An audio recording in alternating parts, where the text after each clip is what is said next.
Welcome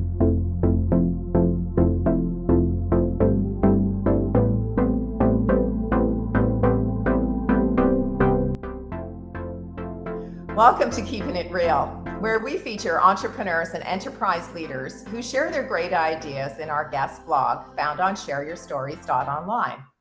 Our guest is Michelle Larsen, a fine artist who creates multimedia pieces, sculpting canvases with paper, and has exhibited in Las Vegas, New York, and France. We're going to discuss what keeps her motivated to create these unique pieces of original art.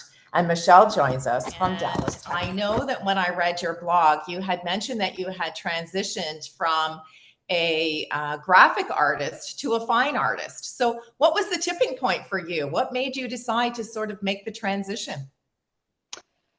Well, I was a sign painter actually in the day when things were painted by hand, when the signs were painted by hand.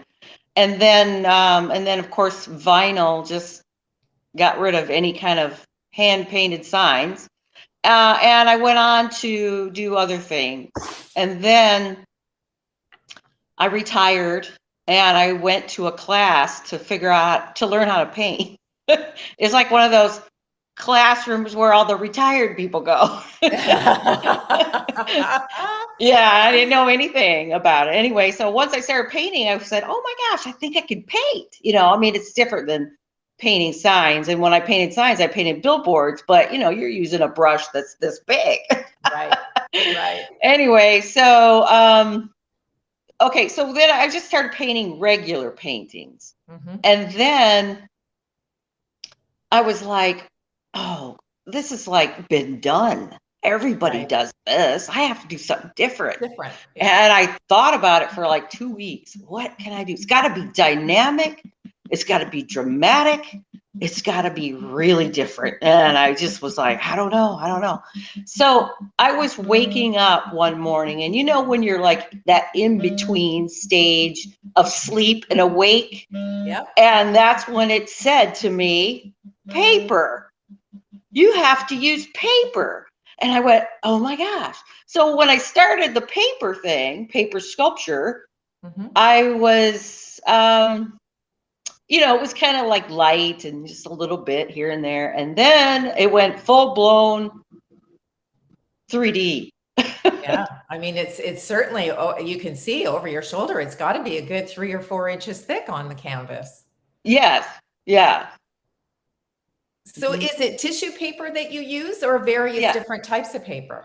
Tissue paper. It's pretty thin, so it takes a lot of layers. A lot of layers for sure. Yeah, for sure. Mm-hmm. Now, your work has been exhibited in some pretty awesome places. And I know that, for those of us who are in your viewing and listening audience who are sort of going, well, I love the light bulb moment when you were kind of, doing the meditation stage to go to the paper. But how does an artist become visible to an audience? Because it's really difficult to get your message across. Right. I'll tell you, one person will pick you up and say, hey, I want to do an article on you.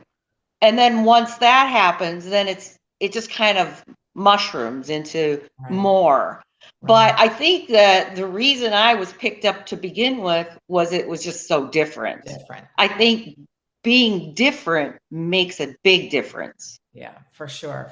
Because I mean, the wonderful shots that you shared with us in the guest blog are, wow, the color is like phenomenal. Where you have this amazing color, and most of it is portraiture. So, did you decide to go the route of portraiture, or do you do some landscapes as well? I never do landscapes, but I do animals and flowers, birds' nests, that kind of thing. But when I do a portrait, people engage with the portrait so much more. And they're like, wow, they look so real. They look like they're looking at you.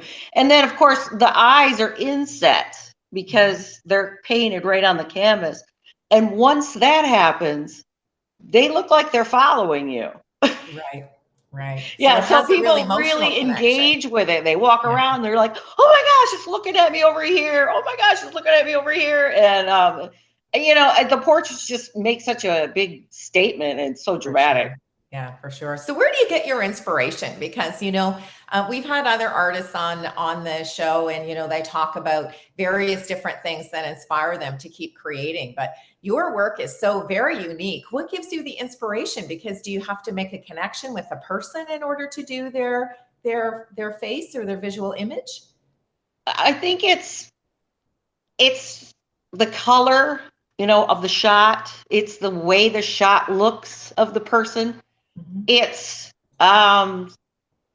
it's a certain look. Like this one that I'm doing now, the gentleman is looking upward, like at the sky, Mhm. and it just feels right because it's contemplation or in awe or asking those questions like, why are we here? Or, and that's what's inspiring to me. Or the human struggle is inspiring to me because everybody's had their struggle.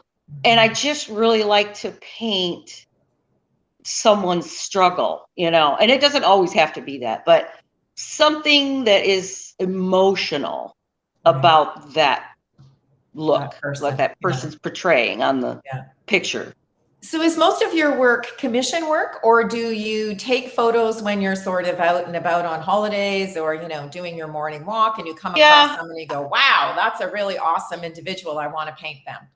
yeah, that happens. Or I purchase painting or purchase photos to Okay. use. I pay for the rights to use them. I do Okay. that a lot because they're like already done and they're professionally shot. Ah, So okay. either way. So tell me a little bit about copyright. I mean, as an artist, your technique is so unique. So have you ever considered, trademarking it or copywriting it or doing anything so that you can retain that unique quality? Yes, I have. I may. It's funny. I have told several artists how to do it, Mhm. and no one's no one's been able to do it yet. It's very labor intensive, I would assume, because those Yeah, layers of I had paper. a I had an art teacher come. I was doing a demo in Jackson Hole, Wyoming. I had an art teacher come up from Colorado, and watched me do it. He video recorded me doing it. He got all the information on how to do it. He says, I'm going to go back and I'm going to teach my high school kids how to do this. And I go, okay. Why He not? came back the next year because I did another demo the next year. And he goes, they could not even begin to do it. Wow. So it's a real And gift so he then. recorded me again. And then I don't know what happened after that, but I think it's just a difficult thing. Yeah, you must have, as an individual, you must have patience to be able to take the time to connect with the subject matter and then translate that emotion onto the canvas. Is there a certain Right. amount of time that it takes? Like, does it take you a month or 2 months Yeah. or Well, 3 months? yeah, the gluing of the paper takes the longest, and it can take 2 to 3 weeks, depending on what it is and what size. For And that then to the paint part is only a week. So if it's a pretty big, extensive painting, it could take a month for total. Wow, that's a long time because you consider, do you consider this, do you work on it every single day? Like, do you get up in the morning and say, okay, I'm painting this piece and I'm going to designate 8 hours of my day to Yeah. painting? So you do. So you make a general commitment to Yes. continue to do it every single day. Yes. So how do you, And how then do, go ahead. go ahead. Sorry, with the little delay there. How do you get the inspiration? Because I mean, to be able to be that focused on one thing for a significant period of time must be emotionally draining for you as an individual, as an artist. Is it exhilarating or emotionally draining? Both. Yeah. Both, because I want to see the end result really bad, but the gluing of the paper is monotonous. So the painting though is different. I really love the painting part, but yeah, I go through periods of monotonousness, if that's a word. Mhm. Yeah. And then paint times where I'm just really excited and really want to move forward, motivated. Now, have you changed your technique over the years? Has it evolved? Because it's been quite some time since you've dedicated to, to perfecting this particular type of painting. So has Yeah. it changed? Do you see an evolution? Are you working on something that might be a little bit different for the future? Yes, there's definitely evolution to it. I mean, since I didn't take a class, I didn't learn it from anyone. I don't know anyone who does it. Right. It's been kind of a challenge. I have burned probably 12 canvases in my fire pit, just figuring it out. Because once you glue on, you can't really take it off. So you have to burn your canvases or throw them away. Right. And there's been a lot of pain. The trial and error, right, of creativity. Right. Yeah, yeah, exactly. And so that's a really interesting point because, because your technique is so unique and so different, it's not something that you can just sort of scrape off the paint and start over again because you've made this commitment to the canvas. Right. So how do you choose the size and shape? Because, I'm assuming that, you get a little 3x5 photo that's in a stock media type of thing, and then you decide. How do you decide then in terms of size and proportion that you're going to use for that particular painting? Yeah, it changes a little bit, but I get it on the canvas in a larger vision, and then it's more of a feel than anything. And when I even create the wrinkles on the person, I get into a zone and I know where it goes. Right. So I don't know. It's like you can't really teach somebody that. It's just either know it or you don't. It's right within you or it's not. Right. Has anyone ever asked you to be a mentor? So, say they're a landscape painter and they maybe want to incorporate a new technique into their own work. Have you ever had anyone reach out and say to you, Michelle, could you be a mentor for me? Can you help me out? I'm having difficulty with color or proportion or whatever. Have you been able to help other folks with their work?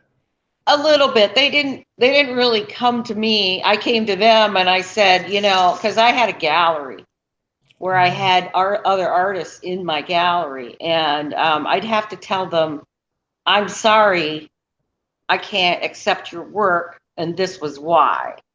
Your work is good, but you just need to perfect it. And, I think they appreciated it. I did it in a nice way.